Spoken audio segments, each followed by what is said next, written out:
Attend. Attend.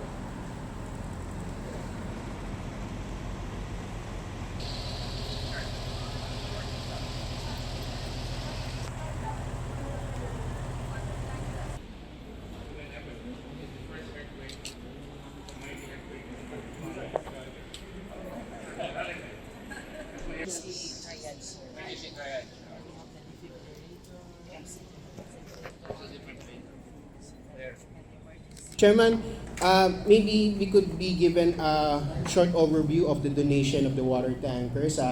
How many liters are these water tankers and how many people can serve these water tankers, Mr. Chairman? We have already used these tankers because this is just the after the fact. But originally we were going to buy, the Canadians were going to buy us one brand new water tanker, which would be in the area of how much? 45,000, sir. Huh? How much is the brand new one? How much is the brand new one, sir? 5 million, sir. Huh? 5 million po the brand new. No, 7 million, if I remember correctly. Just testing your memory. All right, because the Koreans gave us one. So I said, if we bought this, it'll be only one box. I am. Now, I've been using used water tankers for the last 15 years, and they've never let me down. And these are tankers, not old oil tankers, so you have to look for it. These are really water tankers, or at the very least, milk tankers. Right? So instead of one, we now have 4. So in total, we have 28 water tankers throughout the country. As I speak, you have a couple of water tankers right now in the earthquake area sa Davao de Oro, and elsewhere in Palawan, in Capiz, in Samar. They are all spread out throughout the entire archipelago. So if there is a major earthquake, for example, if you look at the earthquake in Turkey, the 28 water tankers would fall far short. Now, every water tanker is accompanied by a filtration plant. All right? I don't know if you can show some of them. Me drinking and some of the water, just to show it's clean. That was in Surigao. And we make water. Paula, help me out. How much water can we make per hour? Sir, we can make 3,000 to 4,000 liters per hour. 2,000 to 4,000 liters per hour. How important is the cooperation between both the Canadian and the Philippine Red Cross? Well, first of all, it's a pleasure to be here on behalf of the Canadian Red Cross. The relationship with the Filipino Red Cross, but also with the larger community, is extremely important for the Canadian Red Cross, but also more importantly for the Canadian public. We have, thanks to the generosity of Canadians, supported the responses in the area in a number of years in terms of every major disaster. I have to say, we're extremely proud of the fact that we have a diaspora of close to 1 million Filipinos in Canada. So again, these are our friends, our neighbors, and we have a strong sense of solidarity whenever something happens here.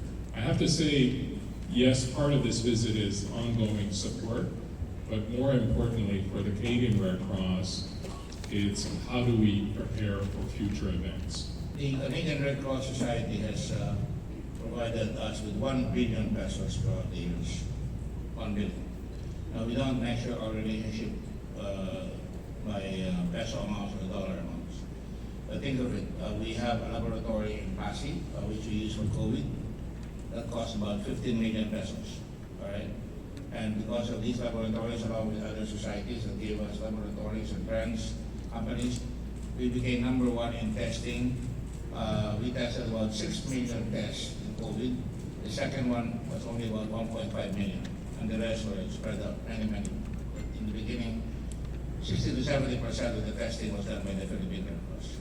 The water tanker, the wash facilities, psychosocial support initiatives, livelihood that strong over the last so many years. So it's very important. And as Mr. Salve has said, we are going to think about the future. We don't live in a very safe world nowadays. We have seen the National Society has brought a lot of their capacity in response, and they have become very active and first responder to their own challenges in the country. And as the Canadian Red Cross, your commitment is our inspiration. We want to continue accompany this journey with the Philippine Red Cross to achieve accountability to reach most people in need. Thank you. What will be the role of Red Cross in the rescue and response efforts in Turkey and Syria? Will you open a fundraiser to allow the people to donate what they can to help the Red Cross there in Turkey and Syria? And will the Philippine Red Cross also send a humanitarian team as well there?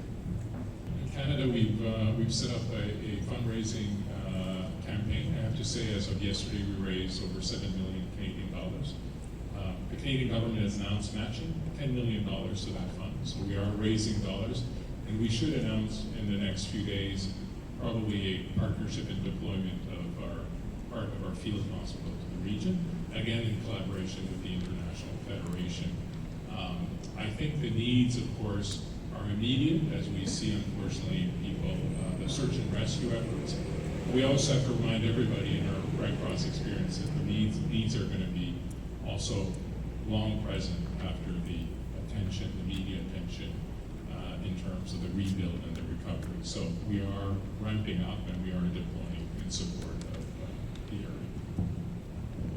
On the part of the Philippine Red Cross, I'm happy to announce here that we're donating, and by the sound of the members of the board are here. I'm circulating a board resolution, but we have already prepared $100,000 for Turkey, $100,000 for Syria. That is our share. And of course, should there be an international or bilateral relationship of sending doctors and nurses, we will be doing that. And then the third part of the announcement here includes the fact that the Turkish embassy has told us that it is the desire of the Turkish government that the Philippine Red Cross collect all contributions in kind, and the Turkish airlines will bring it to Turkey. We have to find out how we can bring some of the goods to Syria.